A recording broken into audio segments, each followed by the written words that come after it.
All right, guys, we're going to get into it. It has been a little while. Bear with me. I am a little bit tired tonight, but I've recently finished reading this book here, The Silmarillion. We're going to go through it. I'm going to keep it pretty brief. So, what would I give this book out of 10? For those who are just want the quick summary, it is a solid 10 out of 10. I'll be honest, I'm going to be very biased. Anything Tolkien gets a 10 out of 10 straight away from me. It was really good. This particular copy, you can see like it's kind of green, like in the middle there. And it came with a few maps. I'll show you the maps now.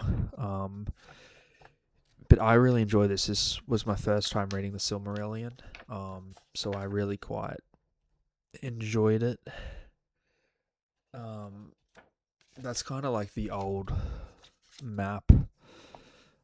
Let me find this one's a little bit better. This shows a little bit more detail. Um, then we'll get into the book review. But guys, like anything Tolkien, you're gonna enjoy, right? That's another book there.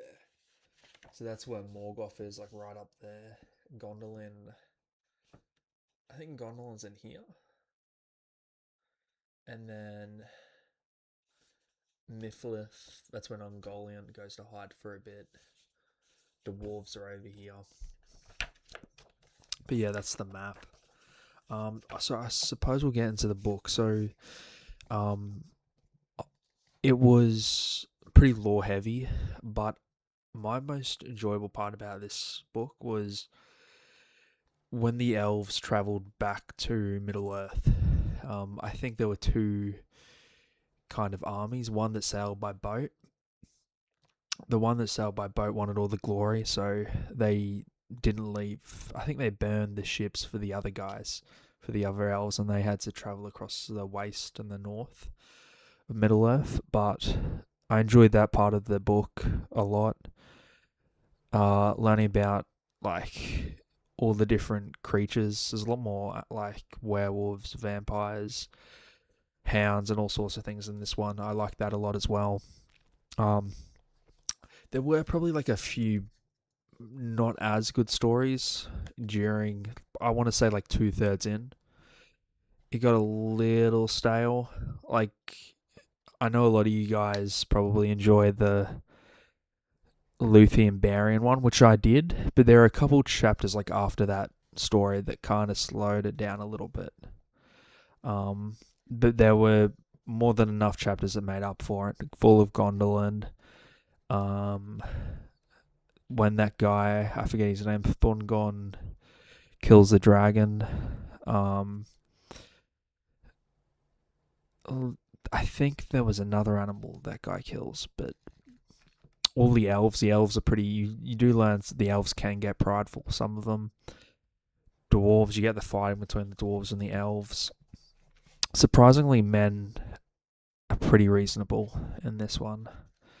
But guys, I don't want to spoil it too much. My favorite part from this book was probably when Morgoth attacks everyone, to be honest.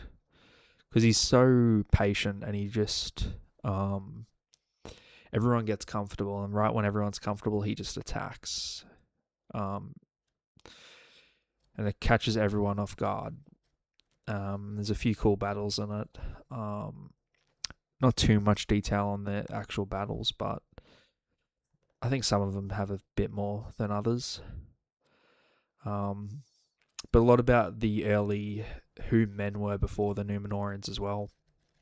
But yeah, I'll leave it at that, guys. I'm pretty tired tonight, so we'll leave it at that. Honestly, and by the way, this version's a nice version. Anything Tolkien, I try to get like the hardcover for it. So yeah. Anyway, guys, peace and love. That one was a 10 out of 10. 10 out of 10 in my book, in my eyes. So, peace.